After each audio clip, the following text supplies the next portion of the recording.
ಕೂಡ ಸ್ವಾಗತವನ್ನು ಕೋರ್ತೇನೆ. ಸಕಲೇಶಪುರದ ವಿಧಾನಸಭಾ ಕ್ಷೇತ್ರದ ಶಾಸಕರಾದಂಥ ಸಿಮೆಂಟ್ ಮಂಜೂರವರಿದ್ದಾರೆ, ಅವರು ಕೂಡ ಕಂಡು ಇದ್ದಾರೆ. ನಮ್ಮ ಹಾಸನ ಜಿಲ್ಲೆಯಿಂದ ಇಲ್ಲಿ ನಮ್ಮ ಹಾಸನಿನ ಎಲ್ಲ ಪತ್ರಕರ್ತ ಮಿತ್ರರು ಇದ್ದಾರೆ. ಅತ್ಯಂತ ಸಂತೋಷದ ವಿಷಯ, ನಿಮ್ಮೆಲ್ಲರ ಜೊತೆಗೆ ಮೊದಲನೇ ಬಾರಿ ಒಂದು ಸಂಸದರಾಗಿ ನಿಮ್ಮ ಜೊತೆ ಒಂದು ಪ್ರೆಸ್ ಮೀಟನ್ನು ನಡೆಸ್ತಾ ಇದ್ದೀವಿ. ಭಾಳ ಗಂಭೀರವಾದಂಥ ವಿಷಯ. ಇವತ್ತು ಎಲ್ಲರಿಗೂ ಗೊತ್ತಿರೋ ಹಾಗೆ ರಾಜ್ಯಾದ್ಯಂತ ನಾವು ಒಂದು ಹೋರಾಟವನ್ನು ನಡೆಸ್ತಾ ಇದ್ದೀವಿ. ಪರಿಶಿಷ್ಟ ಜಾತಿ ಪರಿಶಿಷ್ಟ ಪಂಗಡಗೆ ಒಂದು ಮೀಸಲಿಟ್ಟಿರುವಂಥದ್ದು ಒಂದು ಹಣ, ನಮ್ಮ SC ST TSP ಕಾಯ್ದೆ ಏನಿದೆ, ಶೆಡ್ಯೂಲ್ ಕಾಸ್ಟ್ ಸಬ್ ಪ್ಲಾನಿಂಗ್ ಟ್ರೈಬಲ್ ಸಬ್ ಪ್ಲಾನಿಂಗ್ ಆ್ಯಕ್ಟು, ಇದರಲ್ಲಿ 74-75ರಲ್ಲೇ ಕೇಂದ್ರ ಸರ್ಕಾರದಲ್ಲಿ ಇದರ ಒಂದು ಚರ್ಚೆ ಶುರುವಾಗಿತ್ತು. 7ನೇ ಒಂದು ಪಂಚವಾರ್ಷಿಕ ಯೋಜನೆಯಲ್ಲಿ ಇದು ಅನುಷ್ಠಾನಕ್ಕೆ ಬಂದಿತ್ತು. ನಮ್ಮ ಅನೇಕ ರಾಜ್ಯಗಳು ಸಹ ತಮ್ಮದೇ ಆದ ಒಂದು ಏನು ಜನಸಂಖ್ಯೆ ಇಲ್ಲಿರುವಂಥದ್ದು ವೈವಿಧ್ಯತೆ ಪ್ರಕಾರ ಅವರು ಸೂಕ್ತವಾಗಿ ಇದನ್ನ ಅನುಷ್ಠಾನ ಮಾಡಲಿಕ್ಕೆ ಈ ಕಾಯ್ದೆಯನ್ನು ರೂಪಿಸಲಿಕ್ಕೆ ಒಂದು ಅವಕಾಶ ಇತ್ತು. ಕರ್ನಾಟಕವು ಸಹ ತಮ್ಮದೇ ಆದ ಜನಸಂಖ್ಯೆ ಒಂದು ಅನುಗುಣವಾಗಿ ಅವರು ಅನುಷ್ಠಾನವನ್ನು ಮಾಡಿದ್ದಾರೆ. ಮುಖ್ಯವಾಗಿ 7Dನೂ ಕೂಡ ನಮ್ಮ ಕರ್ನಾಟಕದಲ್ಲಿ ರದ್ದು ಮಾಡಿರುವಂಥದ್ದು ವಿಶೇಷವಾದದ್ದು. ಯಾಕೆಂದರೆ ಅದರಲ್ಲಿ ಹಣ ವರ್ಗಾವಣೆ ಆಗಬಾರ್ದು, ಬೇರೆ ಒಂದು ಸಮುದಾಯಕ್ಕೆ ಇದರ ಉಪಯೋಗ ಆಗಬಾರ್ದು. ಬರೀ ಮೂಲ ಏನು ಉದ್ದೇಶ ಇದೆ, ಮೂಲ ಉದ್ದೇಶ ಇರುವಂಥದ್ದು ಯಾವ ಸಮುದಾಯಕ್ಕೆ ಹಣವನ್ನು ಬಳಸಬೇಕಾಗಿದೆ ಅದಕ್ಕಾಗಿ ಅದು ಬಳಸಬೇಕು ಅಂತ 7Dಯನ್ನು ರದ್ದು ಮಾಡಿದ್ದು. ಆವಾಗಲೂ ಕೂಡ ಇದೇ ಸರ್ಕಾರವನ್ನು ಕೂಡ ಇತ್ತು.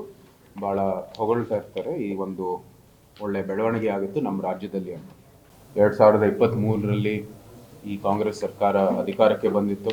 ತಮ್ಮ ಏನು ಗ್ಯಾರಂಟಿಗಳು ಯೋಜನೆ ಒಂದು ಮೂಲಕ ಅದರ ಒಂದು ಸೆಂಟ್ರಲ್ ಆಗಿ ಇಟ್ಟು ಅವರ ಚುನಾವಣೆಯನ್ನು ನಡೆಸಿದ್ರು. ಯಶಸ್ವಿ ಆಯಿತು, ಅವರು ಅಧಿಕಾರಕ್ಕೆ ಬಂದಿದ್ದಾರೆ. ಆದರೆ ಅವರು ಯಾವತ್ತೂ ಗ್ಯಾರಂಟಿಗಳು ಎಲ್ಲಿಂದ ಹಣವನ್ನು ಬಳಸ್ತಾರೆ ಅಥವಾ ಯಾವುದೇ ಒಂದು ಆಗಲೇ ಮೀಸಲಿಟ್ಟಿರುವಂಥದ್ದು ಹಣನ ಅದನ್ನ ಬಳಸೋ ಮೂಲಕ ಈ ಗ್ಯಾರಂಟಿಯನ್ನು ಅನುಷ್ಠಾನಕ್ಕೆ ತರ್ತೀವಿ ಅಂತ ಹೇಳಿರಲಿಲ್ಲ. ಯಾವುದೇ ಒಂದು ಆರ್ಥಿಕ ಚೌಕಟ್ಟಿನಲ್ಲಿ ಇದಕ್ಕೆ ಸೆಪ್ರೇಟ್ ಆಗಿರುವಂಥದ್ದು ಹಣವನ್ನು ಎಲ್ಲರಿಗೂ ಆ ರೀತಿ ತೋರಿಸಿದ್ರು ಆ ಚುನಾವಣೆ ಸಂದರ್ಭದಲ್ಲಿ. ಆದರೆ 2023ರಲ್ಲಿ ನಮ್ಮ ಏನು SC SPಯಿಂದ ಸುಮಾರು 7,713 crores ಅಂದರೆ 7,713.15 ಸಾವಿರ ಕೋಟಿ ರೂಪಾಯಿಗಳು ಮತ್ತು TSPಯಿಂದ 3,430.85 ಸಾವಿರ ಕೋಟಿ ರೂಪಾಯಿ, ಒಟ್ಟಾರೆ 11,144 ಸಾವಿರ ಕೋಟಿ ರೂಪಾಯಿಗಳನ್ನು ಗ್ಯಾರಂಟಿ ಯೋಜನೆಗಳ ಅನುಷ್ಠಾನಕ್ಕೆ ದುರ್ಬಳಕೆ ಮಾಡಿಕೊಂಡಿತ್ತು. ಸ್ವ ಉದ್ಯೋಗಕ್ಕೆ, ಸ್ವಂತ ವಾಹನ, ವಿದ್ಯಾರ್ಥಿಗಳಿಗೆ ಪ್ರೋತ್ಸಾಹಧನ, ವಸತಿ ಶಾಲೆ, ಹಾಸ್ಟೆಲ್ ನಿರ್ಮಾಣ, ಇದೆಲ್ಲಕ್ಕೂ ಕೂಡ ಈ ಹಣವನ್ನು ನಾವು ಉಪಯೋಗಿಸಬೇಕಾಗಿದೆ. ಆದರೆ ಎಲ್ಲರಿಗೂ ಗೊತ್ತಿರೋ ಹಾಗೆ ಈ ಸರ್ಕಾರ ಕಳೆದ 2 ವರ್ಷದಲ್ಲಿ ಈ ಹಣವನ್ನು ಈ ಎಲ್ಲ ಕೆಲಸಕ್ಕೆ ಹೋಗಬೇಕಾಗಿರೋದು ದುರ್ಬಳಕೆ ಮಾಡೋ ಮೂಲಕ ಅವರು ಗ್ಯಾರಂಟಿ ಯೋಜನೆಗೆ ಅವರು ಬಳಸ್ತಾ ಇದ್ದಾರೆ. ಇದು ನಾವು ಖಂಡಿಸಿದ್ದೀವಿ ಮತ್ತು ಅವರಿಂದ ಒಂದು ವೈಟ್ ಪೇಪರ್ ಬೇಕೇ ಬೇಕು. ಯಾವ ರೀತಿ ಇದನ್ನ ದುರ್ಬಳಕೆ ಮಾಡಿದ್ದಾರೆ ಮತ್ತು ಏನಕ್ಕೆ ಈ ಥರ ಮಾಡಿದ್ದಾರೆ, ಈ ಮೂಲ ಉದ್ದೇಶ ಬಿಟ್ಟು ಬೇರೆ ಇದಕ್ಕೆ ಉಪಯೋಗಿಸ್ತಾ ಇರೋವಂಥದ್ದು ಏನು ಕಾರಣ ಅಂತ ಅವ್ರು ಹೇಳಬೇಕಾಗಿದೆ. ನಾನು ಆಗಲೇ ಹೇಳಿದೆ, 7Dಯನ್ನು ಅವರು ರದ್ದು ಮಾಡಿ ಭಾಳ ಬೆನ್ನು ತಟ್ಕೋತಾ ಇದ್ದರು. ಆದರೆ ಇದೇ ರೀತಿ ಆ 7Cಯನ್ನು ಕೂಡ ಅವರು ರದ್ದು ಮಾಡಬೇಕಾಗಿದೆ. ಈಗೇನು ಹೇಳಿದ್ದಾರೆ 7C ಮೂಲಕ ಇದೇನು ಕಾನೂನು ಬಾಹಿರವಾಗಿಲ್ಲ ಅಂತ ಹೇಳಿರೋದು. ಆದರೆ ಅದು ಒಂದು ಲೋಪದೋಷ. ಅವರು ಕಾಯ್ದೆಯಲ್ಲಿರುವಂಥದ್ದು ಲೋಪದೋಷವನ್ನು ಬಳಸಿ ಅವರು ಈ ಥರ ಗ್ಯಾರಂಟಿ ಅನುಷ್ಠಾನಕ್ಕೆ ಎಲ್ಲ ಹಣಗಳನ್ನು ತಗೋತಾ ಇದ್ದಾರೆ. ಈ ಹಣ ಇರೋದು ಬರೀ SC ST ಸಮುದಾಯಕ್ಕೆ ಬಳಸಬೇಕಾಗಿರೋವಂಥದ್ದು. ಆದರೆ ಗ್ಯಾರಂಟಿಗಳು ಎಲ್ಲರಿಗೂ ಸಹ ಲಭ್ಯವಿದೆ. ಬರೀ SC ST ಅಲ್ಲ, ಹಿಂದುಳಿದ ವರ್ಗಕ್ಕೂ ಸಹ ಇದೆ, ಅಲ್ಪಸಂಖ್ಯಾತರಿಗೂ ಇದೆ, ಅನೇಕ ಸಮುದಾಯಗಳಿಗೂ ಸಹ ಈ ಗ್ಯಾರಂಟಿ ಯೋಜನೆಯನ್ನು ಅನುಷ್ಠಾನ ಮಾಡಿದ್ದಾರೆ. ಈ ರೀತಿ ಅವರು ಏನು ಒಂದು ಒಳ್ಳೆ ಸರ್ಕಾರವನ್ನು ಮಾಡಬೇಕಾಗಿರೋದು ನಮ್ಮೆಲ್ಲರಿಗೂ ಆಸೆ ಆಕಾಂಕ್ಷೆ. ನಾವು ಜವಾಬ್ದಾರಿಯುತ ಒಂದು ವಿರೋಧ ಪಕ್ಷ ಆಗಿ ನಮ್ಮ ಕೆಲಸವನ್ನು ನಾವು ಮುಂದುವರಿತಾ ಇದ್ದೀವಿ.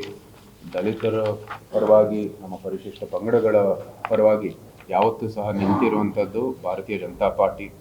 ಈಗಾಗಲೇ ನಮ್ಮ ಏನು ಅನೇಕ ಕೇಂದ್ರ ಸರ್ಕಾರದ ಒಂದು ಯೋಜನೆಗಳಿದ್ದಾವೆ, ಜನ್ಮನ್ನು ಅನೇಕ ಒಂದು ಯೋಜನೆಗಳು ಈ 2 ಸಮುದಾಯಕ್ಕೂ ಕೂಡ ಭಾಳ ಒಳ್ಳೆ ಕೆಲಸವನ್ನು ಮಾಡ್ತಾ ಮುಂದುವರಿತಾ ಬಂದಿದ್ದೀವಿ.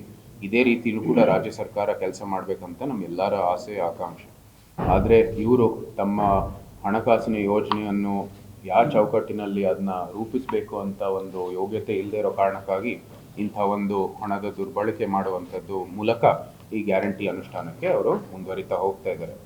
ಸೊ ಇದು ನಾವು ಖಂಡಿಸ್ತೀವಿ ಮತ್ತು ಭವಿಷ್ಯದಲ್ಲಿ ಸರಿಯಾಗಿ ಮೀಸಲಿಟ್ಟಿರುವ ಹಣ ಏನಿದೆ ಕಾಯ್ದೆ ಪ್ರಕಾರ ಕಾನೂನು ಪ್ರಕಾರ ಅದನ್ನ ಉಪಯೋಗಿಸ್ಬೇಕಾಗಿ ನಾವು ಮನವಿ ಮಾಡ್ತೀವಿ, ಆಗ್ರಹಿಸ್ತೀವಿ.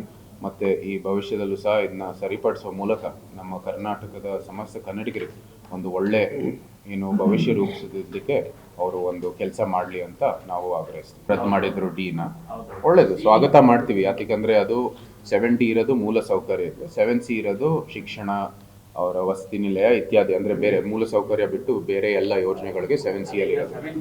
7D ಅದನ್ನ ಅವರು ರದ್ದು ಮಾಡೋ ಮೂಲಕ ಮೂಲ ಸೌಕರ್ಯಕ್ಕೆ ಮೀಸಲಿಟ್ಟಿರುವಂಥ ಹಣ ದುರ್ಬಳಕೆ ಮಾಡೋಕ್ಕಾಗಲ್ಲ ಅಂತ, ಹಣ ವರ್ಗಾವಣೆ ಮಾಡೋಕ್ಕಾಗಲ್ಲ. ಅದೇ ರೀತಿ 7Cನೂ ಸಹ ಮಾಡಿ ಅಂತ ನಾವು ಆಗ್ರಹಿಸ್ತೀವಿ. ನೀವು ಸೆಷನ್ ಅಲ್ಲಿ ಅಥವಾ ಇದರಲ್ಲಿ ಪ್ರಸ್ತಾಪ ಮಾಡಬಹುದು, ಯಾಕೆ ಮಾಡಲಿಲ್ಲ? ಮತ್ತೆ ಇದೀಗ ಸಡನ್ಲಿ ಯಾಕೆ ಇಶ್ಯೂ ಆಗ್ತಾ ಇದೆ? ಈಗ ಅವರು ಆಚೆಗೆ ತಂದಿದ್ರು ಎಷ್ಟು ರೀತಿ ಪ್ರಗತಿ ಆಗಿದೆ ಅಂತ. ಆ ಮಾಹಿತಿ ಬಂದಿದ ತಕ್ಷಣವೇ ನಮ್ಮ ಹೋರಾಟವನ್ನು ಶುರುವಾಗಿದೆ. ಈ ಸೆಷನ್ ಅಲ್ಲಿ ನಿಮಗೆ ನಮ್ಮ ಸ್ಥಳೀಯ ವಿಧಾನಸಭೆಯಲ್ಲಿ ಇರುವಂಥದ್ದು ಎಲ್ಲ ಸದಸ್ಯರು, ವಿಧಾನ ಪರಿಷತ್ತಲ್ಲಿ ಇರುವಂಥದ್ದು ಎಲ್ಲ ಸದಸ್ಯರು ಈ ವಿಷಯವನ್ನು ಎತ್ತೇ ಎತ್ತಾರೆ. ಗ್ಯಾರಂಟಿಗಳಿಗೆ ಇದನ್ನ ನಾವು ಆಗ್ಲೇ ಹೇಳಿದ್ದೀವಿ, ಹತ್ತತ್ರ 40,000 ಮುಟ್ಟತ್ತೆ. ಇದು ಬಜೆಟ್ ಸೇರಿಸಿ, ಈ ಬಜೆಟ್ ಸೇರಿಸಿ ಸುಮಾರು 40,000 ಆಗುತ್ತೆ. ಈಗಾಗಲೇ 25,000 ಕೋಟಿಯನ್ನು ದುರ್ಬಳಕೆ ಮಾಡಿದ್ರು.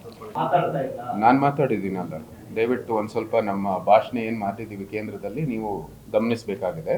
ಬಜೆಟ್ ಆಗಿದ ನಂತರ ನಾವು ಕೂಡ ಮಾತಾಡಿದ್ದೀವಿ. ಟ್ಯಾಕ್ಸ್ ಡೆವಲ್ಯೂಷನ್ ಏನು ಇವರು ಆರೋಪ ಮಾಡ್ತಾ ಇದ್ದಾರೆ, ನಮ್ಗೆ ಹಣ ಸಿಗ್ತಾ ಇಲ್ಲ ಅಂತ. UPA ಇದ್ದಿದ್ದ ಸರ್ಕಾರದಲ್ಲಿ 10 ವರ್ಷ, ನಮ್ಮ ಮೋದಿ ಸರ್ಕಾರದ 10 ವರ್ಷ ಹೋಲಿಕೆ ಮಾಡಿದ್ರೆ 250% ಅಷ್ಟು ಜಾಸ್ತಿ ಟ್ಯಾಕ್ಸ್ ಡೆವಲ್ಯೂಷನನ್ನು ಕೊಟ್ಟಿದ್ದೀವಿ. ಗ್ರಾಂಟ್ ಇನ್ ಏಡ್ ಅವರ ಒಂದು ಸರ್ಕಾರ 10 ವರ್ಷದಲ್ಲಿ ನಮ್ಮ 10 ವರ್ಷ ಹೋಲಿಕೆ ಮಾಡಿದ್ರೆ 238% ಜಾಸ್ತಿಯನ್ನು ಗ್ರಾಂಟ್ ಇನ್ ಏಡನ್ನು ಕೊಟ್ಟಿದ್ದೀವಿ. ಇದು ಏನು ತಮ್ಮ ಸರ್ಕಾರದ ಈ ರೀತಿಯ ಒಂದು ಹಣದ ದುರ್ಬಳಕೆ ಇರ್ಬೋದು, ತಮ್ಮ ಭ್ರಷ್ಟ ಅನೇಕ ಬೆಳವಣಿಗೆ ಇರ್ಬೋದು, ತಮ್ಮ ಹಣಕಾಸಿನ ಯೋಜನೆಯನ್ನು ಅದನ್ನ ರೂಪಿಸೋದಕ್ಕಾಗಿ ಸಾಮರ್ಥ್ಯ ಇಲ್ಲದೆ ಇರೋ ಕಾರಣಕ್ಕಾಗಿ ಕೇಂದ್ರ ಸರ್ಕಾರದ ಮೇಲೆ ಗೂಬೆ ಕೂರಿಸೋ ಕೆಲಸ ಮಾಡ್ತಾ ಇದ್ದಾರೆ. ಈಗ ಅದು ಫೈನಾನ್ಸ್ ಕಮಿಷನ್ ಪ್ರಕಾರ ರೂಪಿಸುವಂಥದ್ದು ಫಾರ್ಮುಲಾ ಇರುತ್ತೆ. ಇವ್ರು ಹೋಗ್ಬಿಟ್ಟು ವಾದ ಮಾಡಬೇಕಾಗಿರುವಂಥದ್ದು ಕರ್ತವ್ಯ ಇದೆ. ಸರಿಯಾಗಿ ಹೋಗ್ಬಿಟ್ಟು ವಾದ ಮಾಡಬೇಕಾಗಿದೆ. ಮಾನದಂಡ ಇದೆ, ಟ್ಯಾಕ್ಸ್ ಡೆವಲ್ಯೂಷನ್ ಯಾವ ರೀತಿ ಆಗಬೇಕಾಗಿದೆ, ಜನಸಂಖ್ಯೆ, ಇದು ಗ್ರೀನ್ ಕವರೇಜು ಇತ್ಯಾದಿ ಬೇರೆಷ್ಟು ಮಾನದಂಡಗಳಿದಾವೆ. ಅದೆಲ್ಲನೂ ಕೂಡ ಅವ್ರು ಹೋಗ್ಬಿಟ್ಟು ವಾದ ಮಾಡಬೇಕು ಸರಿಯಾಗಿ. ನಮಗೂ ಕೂಡ ಆದಷ್ಟು ನಮಗೆ ಹೆಚ್ಚು ಹಣ ಬರಬೇಕಾಗಿರುವಂಥದ್ದು ಆಸೆ ಇದೆ. ಆದರೆ ಸರಿಯಾಗಿ ವಾದ ಮಾಡಿ 15 ಫೈನಾನ್ಷಿಯಲ್ ಕಮಿಟಿ ಒಂದು ಕಾನ್ಸ್ಟಿಟ್ಯೂಷನಲ್ ಬಾಡಿ ಅದು. ಅದರಲ್ಲಿ ರೂಪಿಸುವಂಥದ್ದು ಫಾರ್ಮುಲಾ, ಅದೇನು ಅಲ್ಲಿ ಬರೋವಂಥದ್ದು ಔಟ್ಕಮ್ಸ್ಗಳಿದ್ದಾವೆ ಅದು ಎಲ್ಲರಿಗೂ ಅದೇನೇ ಲಭ್ಯವಿರುವಂಥದ್ದು, ಅದೇನೇ ಎಲ್ಲರಿಗೂ ಸಮಾನವಾಗಿ ಬರೋವಂಥದ್ದು. ಆದರೆ ಬೇರೆ ಬೇರೆ ರಾಜ್ಯಗಳು ಆ ಮಾನದಂಡದ ಪ್ರಕಾರ, ಫಾರ್ಮುಲಾ ಪ್ರಕಾರ ಅವ್ರಿಗೆ ಲಭ್ಯವಿರುತ್ತೆ. ಸೊ ಅದು ಹೋಗ್ಬಿಟ್ಟು ಅಲ್ಲಿ ಸರಿಯಾಗಿ ವಾದ ಮಾಡಬೇಕಾಗಿರುವಂಥದ್ದು ಕರ್ತವ್ಯ, ಆ ಹೊಣೆ ಇರೋದು ಈ ಸರ್ಕಾರದ ಮೇಲೆ. ಸರಿಯಾಗಿ ಮಾಡಲಿ. ಭಾರತೀಯ ಒಂದು ಕೇಂದ್ರದಲ್ಲಿ ನಾವು ಪ್ರತಿನಿಧಿಯಾಗಿ ಕೇಂದ್ರ ಸರ್ಕಾರ, ರಾಜ್ಯದಲ್ಲಿ ಎಷ್ಟು ಹಣವನ್ನು ಅದು ವಿಭಜನೆ ಆಗಬೇಕು ಅಂದರೆ ಎಲ್ಲ ಪೂಲಲ್ಲಿ, ಒಟ್ಟಾರೆ ಟ್ಯಾಕ್ಸ್ ಪೂಲಲ್ಲಿ ಎಷ್ಟು ವಿಭಜನೆ ಆಗಬೇಕಾಗಿರೋಂಥದ್ದು CGSTಯಲ್ಲಿ ರಾಜ್ಯ ಸರ್ಕಾರ ಆಡಳಿತದಲ್ಲಿರೋರು ಹೋಗಿ ವಾದ ಮಾಡಬೇಕಾಗಿರುತ್ತೆ. ನಮ್ಮದು ಕೂಡ ಕರ್ತವ್ಯ ಇರುತ್ತೆ. ನಾವು ಎಲ್ಲಿ ಸೂಕ್ತ ಇದು ಮಾಡಬೇಕು ನಾವು ಮಾಡ್ತೀವಿ. ಆದರೆ ಇಲ್ಲಿ ಮೂಲ ಒಂದು ರಾಜ್ಯ ಸರ್ಕಾರ ಮಾಡಬೇಕಾಗಿರುತ್ತೆ. ಇವತ್ತಿನ ವ್ಯವಸ್ಥೆಯಲ್ಲಿ ಇವತ್ತಿನ ವ್ಯವಸ್ಥೆ ಇದೆ ಅದರ ಮೂಲಕ ಮಾಡಬೇಕಾಗಿರೋ ಕೆಲಸ ಇವರು ಹೊಣೆ. ನನ್ನ ಪ್ರಕಾರ ನಮ್ಗೆ ಬರ್ತಾ ಇರೋದು ಸೂಕ್ತ, ಇನ್ನೂ ಜಾಸ್ತಿ ಆದ್ರೂ ಕೂಡ ಅವ್ರು ವಾದ ಮಾಡಬೇಕಾಗಿದೆ. ನಾವು ಹೇಳಿದ್ವಿ ಫೈನಾನ್ಸ್ ಕಮಿಷನಲ್ಲಿ ಇರುವಂಥದ್ದು ಆರ್ಥಿಕ ಚೌಕಟ್ಟಿನಲ್ಲಿ ಸರಿಯಾಗಿ ಹಣವನ್ನು ಉಪಯೋಗಿಸಿದ್ರೆ ಭಾಳಷ್ಟು ಕೆಲಸವನ್ನು ಮಾಡಬಹುದು. ನಾವು ಹೆಚ್ಚು ಹಣವನ್ನು ಉತ್ಪಾದಿಸುವಂಥದ್ದು ಅವಕಾಶನೂ ಕೂಡ ಇದೆ, ಸರಿಯಾಗಿ ಹಣವನ್ನು ನಾವು ಬಳಸಿದ್ರೆ. ಯಾವತ್ತು ಅರಮನೆಯ ಒಂದು ದೃಷ್ಟಿಯಿಂದ ನಾವು ಯಾವತ್ತೂ ಒಂದು ಜಾತಿಗೆ ಅಥವಾ ಒಂದು ಸಮುದಾಯದ ಜೊತೆ ಗುರುತಿಸಲಾಗಿದೆ ಇಲ್ಲ. ಆ ಥರ ಯಾರು ಸಹ ನಮಗೆ ಯಾವುದೋ ಒಂದು BJP ಇರೋದು, ಭಾರತೀಯ ಜನತಾ ಪಾರ್ಟಿ ಇಡೀ ಭಾರತಕ್ಕೆ ಒಳ್ಳೇದಾಗಬೇಕಾಗಿರೋಂಥದ್ದು. ಎಲ್ಲರೂ ಸಹ ಭಾರತೀಯರಾಗಿ ಗುರುತಿಸಬೇಕಾಗಿದೆ ಮತ್ತು ಭಾರತಕ್ಕೋಸ್ಕರ ನಾವು ಕೆಲಸ ಮಾಡಬೇಕಾಗಿದೆ.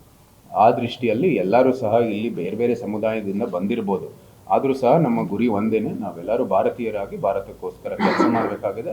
ನಮ್ಮ ರಾಜ್ಯದಲ್ಲಿ ಇಲ್ಲಿ ನಾವೆಲ್ಲರೂ ಕನ್ನಡಿಗರಾಗಿ ನಮ್ಮ ಕನ್ನಡಿಗರಿಗೋಸ್ಕರ ನಾವು ಕೆಲಸ ಮಾಡ್ತೀವಿ.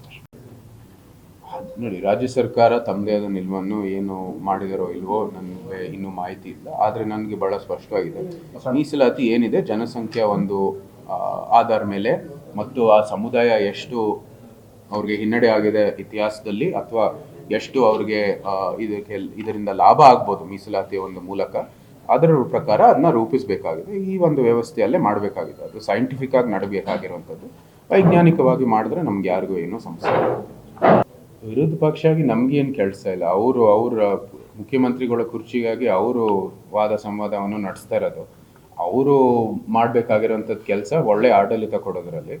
ಅದು ಇವತ್ತು ಪ್ರೆಸ್ ಮೀಟ್ ನಡೀತಾ ಇರೋವಂಥದ್ದು ಕಾರಣನೇ ನಾವು ತೋರಿಸ್ತಾ ಇದ್ದೀವಿ ಯಾವ ರೀತಿ ಅವರು ಆಡಳಿತದಲ್ಲಿ ವಿಫಲ ಆಗ್ತಾ ಇದ್ದಾರೆ. ಅವ್ರ ಒಳಗಡೆ ಪಕ್ಷದಲ್ಲಿ ನಡೀತಾ ಇರೋವಂಥದ್ದು ಯಾರು ಮುಖ್ಯಮಂತ್ರಿಗಳಿಗೆ ಆಕಾಂಕ್ಷಿ, ಯಾರು ಮುಖ್ಯಮಂತ್ರಿ ಇದ್ದಾರೆ ಅಂತ ಅವ್ರು ತೀರ್ಮಾನ ಮಾಡಬೇಕಾಗುತ್ತೆ. ಮುಂಚೆನೇ ಅವರು ಒಂದು ಮುಹೂರ್ತ ಇಟ್ಟಿದ್ರು ಅಂತ ಅವರೇ ಹೇಳ್ತಾರೆ. ಇಲ್ಲ, ಅದು ಯಾವ ಮಾನದಂಡದ ಮೇಲೆ ಅವರು ಆ ಒಂದು ಕನ್ಕ್ಲೂಷನ್ ಬಂದಿದ್ದಾರೆ ಅಂತ ಗೊತ್ತಿಲ್ಲ. ಆದರೆ ಅವರು ಹೇಳ್ತಾ ಇದ್ದಾರೆ ನವೆಂಬರಲ್ಲೇ ಇದು ಬದಲಾವಣೆ ಆಗಿರೋ ಅಂತ. ನನಗೆ ನನ್ನ ಒಂದು ಯಾವ ಲೆವೆಲಲ್ಲಿದೆ ನಂಗೆ ಇಷ್ಟಿರೋದು ಮಾಹಿತಿ. ನನ್ನ ಕೇಂದ್ರ ಸರ್ಕಾರದ ಕೆಲಸ ಮತ್ತು ನಮ್ಮ ಮೈಸೂರು ಕೊಡಗು ಸುತ್ತಮುತ್ತ ಇರುವಂಥದ್ದು, ನಿಮ್ಮ ಹಾಸನ ಇರ್ಬೋದು, ಎಲ್ಲನೂ ಕೂಡ ಅದರ ಅಭಿವೃದ್ಧಿ ಲೆಕ್ಕದಲ್ಲಿ ಮತ್ತು ನಾವು ಮಾಡಬೇಕಾಗಿರೋ ಕೆಲಸದ ಮೇಲೆ ನನ್ನ ಧ್ಯಾನ ಇದೆ. ಚಲನಚಿತ್ರದವರು, ನಟರು, ಕಲಾವಿದರಿಗೆ ಎಲ್ಲ ಅವರು ಸಿಟಿಸನ್ಸ್ ಆಗಿರ್ತಾರೆ, ಪ್ರೈವೇಟ್ ಸಿಟಿಸನ್ಸ್ ಆಗಿರ್ತಾರೆ. ಅವರ ಆಕಾಂಕ್ಷೆ, ಅವ್ರು ಬರಬೇಕೋ ಇಲ್ವೋ ಅವ್ರು ಆಯ್ಕೆ ಮಾಡಬೇಕಾಗಿದೆ. ಅವ್ರು ಬಂದಿದ್ದಾರೋ ಇಲ್ವೋ ನೀವು ಅವ್ರನ್ನೇ ಪ್ರಶ್ನೆ ಮಾಡಬೇಕಾಗಿದೆ. ನೋಡಿ, ಹೋರಾಟದಲ್ಲಿ ಸೇರಬೇಕೋ ಇಲ್ವೋ ಅಂತ ಒಬ್ಬ ಖಾಸ ಒಂದು ಪ್ರಜೆಗಳಿಗೆ ಅದು ಅವರ ಒಂದು ಆಯ್ಕೆ ಮಾಡಬೇಕಾಗಿರೋವಂಥದ್ದು. ನೀವು ಹೋರಾಟ ಮುಂದುವರಿತಾ ಇದ್ದೀವಿ ಅಂತ ಯಾರು ಕೈ ಜೋಡಿಸ್ತಾರೆ ಅಂತ ಅವರೇ ಆಯ್ಕೆ ಮಾಡಬೇಕಾಗಿದೆ. ಈಗ ಪಕ್ಷದಿಂದ ಆಗಿದ್ರೆ ಪಕ್ಷದವ್ರು ಎಲ್ಲರೂ ಸೇರ್ಕೊಂಡು ಮಾಡ್ತಾರೆ. ಚಲನಚಿತ್ರದವರು ಯಾವುದೇ ಪಕ್ಷಕ್ಕೆ ಸೇರಿರೋಲ್ಲ. ಸೊ ಅವ್ರು ಬಂದೇ ಇಲ್ವೋ ಅಂತ ಪ್ರಶ್ನೆ ಮಾಡೋದು ಸೂಕ್ತ ಅಂತ ನಾನು. ಕಾಂಗ್ರೆಸ್ ಪಕ್ಷದವರು ಇಲ್ಲಿ ನೀವು ಕಾಣ್ತಾ ಇರೋದು ಕಮಲ, ನೀವು ಹಸ್ತದ ಪ್ರಶ್ನೆ ನಮ್ಗೆ ಕೇಳಿದ್ರೆ ನಾವೇನು ಹೇಳೋದು ಇಲ್ಲ. ಅವ್ರ ಒಳಗೆ ನಡೀತಾ ಇರೋವಂಥದ್ದು ಏನೋ ಒಂದು ಬೆಳವಣಿಗೆ, ನೀವು ಕಾಂಗ್ರೆಸ್ನವ್ರನ್ನೇ ಪ್ರಶ್ನೆ ಮಾಡಬೇಕಾಗಿದೆ. ನಾನು ಅಲ್ಲಿ ಹೋಗ್ಬಿಟ್ಟು ಅವ್ರ ಮೀಟಿಂಗಲ್ಲಿ ಕೂತ್ಕೋತಾ ಇಲ್ಲ, ನನಗೆ ಗೊತ್ತು ಏನು ನಡೀತಾ ಇದೆ. ಅವ್ರು ಮಾಡಿದರೆ ನೀವು ಅವ್ರನ್ನ ಪ್ರಶ್ನೆ ಮಾಡಬೇಕು. ನಾವು ಈಗ ನಮ್ಮ ಧ್ಯಾನ ಇರೋದು ನನ್ನ ಕ್ಷೇತ್ರದ ಮೇಲೆ. ಇಂಥ ಒಂದು ಆಡಳಿತ ವಿಫಲ ಆಗ್ತಾ ಇರುವಂಥದ್ದು ನಮ್ಮ ರಾಜ್ಯ ಸರ್ಕಾರ ಅದರದ್ದು ಜನರ ಮುಂದೆ ಮಂಡಿಸುವಂಥದ್ದು ಮತ್ತು ಯಾವ ರೀತಿ ಅವರ ಒಂದು ಅವ್ರಿಗೆ ಒಳ್ಳೆಯ ಒಂದು ವಿರೋಧ ಪಕ್ಷದ ಒಂದು ಜವಾಬ್ದಾರಿ ಇದೆ ನಮ್ಮ ಈ ರಾಜ್ಯದಲ್ಲಿ, ಆ ಕೆಲಸ ಮುಂದುವರಿಯೋದ್ರಲ್ಲಿ ನಮ್ಮ ಧ್ಯಾನ ಇರೋದು. ಇಂಥ ಎಲ್ಲ ಬೆಳವಣಿಗೆಗಳು ಮೇಲ್ಮಟ್ಟದಲ್ಲಿ ನಡೀತಾ ಇರೋದು ಪಕ್ಷದ ವರಿಷ್ಠರು ತೀರ್ಮಾನ ಮಾಡಬೇಕಾಗಿರುವಂಥದ್ದು. ಎರಡು ಪಕ್ಷದಲ್ಲೂ ಸಹ ಅವ್ರನ್ನೇ ಕೇಳಬೇಕಾಗಿದೆ. ಅವ್ರಿಗೆ ನಿಮಗೆ ಅವಕಾಶ ಸಿಗುವ ನೀವು ಕೇಳಿ. SCP TSP ಹಣವನ್ನು 23-24 ಆಲ್ರೆಡಿ 25,000 ಕೋಟಿ ದುಡ್ಡನ್ನು ತಗೊಂಡಿದ್ದಾರೆ. ಈಗಲೂ ಕೂಡ 15,000 ಅಂದರೆ 14,888 ಕೋಟಿ ದುಡ್ಡನ್ನು ತಗೊಳಕ್ಕೆ ಆಲ್ರೆಡಿ ಬಜೆಟಲ್ಲಿ ಪ್ರಾವಿಷನ್ನ ಮಾಡ್ಕೊಂಡಿದ್ದಾರೆ. ನಾವು ಹಿಂದೆನೂ ಕೂಡ ಇಡೀ ಕರ್ನಾಟಕ ರಾಜ್ಯಾದ್ಯಂತ ಪ್ರತಿ ವಿಧಾನಸಭಾ ಕ್ಷೇತ್ರ, ಪ್ರತಿ ಜಿಲ್ಲಾ ಕೇಂದ್ರದಲ್ಲಿ ಪ್ರತಿಭಟನೆಯನ್ನು ಮಾಡಿದ್ದೀವಿ. ಇವತ್ತು ಕೂಡ ವಿಧಾನಸೌಧದ ಒಳಗಡೆ, ವಿಧಾನಸೌಧದ ಒಳಗಡೆನೂ ಕೂಡ ಹೋರಾಟ ಮಾಡ್ತೀವಿ. ಯಾವುದೇ ಕಾರಣಕ್ಕೂ ಕೂಡ SCP TSP ಹಣವನ್ನು ಏನೀಗ 15,000 ಕೋಟಿನ ತಗೋಬೇಕು ಅಂತ ತೀರ್ಮಾನ ಮಾಡಿದ್ರೆ ಅದನ್ನು ಯಾವುದೇ ಕಾರಣಕ್ಕೂ ತಗೋಬಾರ್ದು, ಅದನ್ನು ದಲಿತರಿಗೆ ಮೀಸಲಿಡಬೇಕು ಅಂತೇಳಿ ಹೋರಾಟವನ್ನು ನಾವು, ನಮ್ಮ ಪಕ್ಷದ ರಾಜ್ಯಾಧ್ಯಕ್ಷರು, ವಿರೋಧ ಪಕ್ಷದ ನಾಯಕರು ವಿಧಾನಸೌಧದ ಒಳಗಡೆನೂ ಹೋರಾಟ ಮಾಡ್ತೀವಿ, ಹೊರಗಡೆ ಕೂಡ ಹೋರಾಟ ಮಾಡ್ತೀವಿ. ಅಲ್ಲ, ಅದನ್ನು ಕೂಡ ಪಾಯಿಂಟ್ ಅಲ್ಲಿ ಇಟ್ಕೊಂಡಿದ್ದೀವಿ. ಇವ್ರು ಇಟ್ಟಂತ ದುಡ್ಡಲ್ಲಿ ಕೇವಲ 41% ಮಾತ್ರ ಪ್ರಗತಿ ಸಾಧಿಸಿರ್ತಕ್ಕಂಥದ್ದು. ಕೇವಲ 41%. ಬಿಡುಗಡೆ ಆಗಿರ್ತಕ್ಕಂಥ ಹಣನೂ ಕೂಡ ತುಂಬಾ ಕಡಿಮೆ. 100 ಕೋಟಿ ಇಟ್ಟರು ಬರೀ 25 ಕೋಟಿ ಬಿಡುಗಡೆ ಮಾಡಿದ್ದಾರೆ. ಹಣನೂ ಕೂಡ ಬಿಡುಗಡೆ ಮಾಡಿಲ್ಲ. ಎಲ್ಲವನ್ನೂ ಸೇರಿ ಹೋರಾಟವನ್ನು ಮಾಡ್ತೀವಿ. ವಿರೋಧ ಪಕ್ಷವಾಗಿ ಪರಿಶಿಷ್ಟ ಜಾತಿ, ಪರಿಶಿಷ್ಟ ಪಂಗಡದವರಿಗೆ ನ್ಯಾಯ ಕೊಡಿಸ್ತಕ್ಕಂಥ ಪ್ರಾಮಾಣಿಕ ಕೆಲಸವನ್ನು ಮಾಡ್ತೀವಿ ಅಂತೇಳಿ ಸಂದರ್ಭದಲ್ಲಿ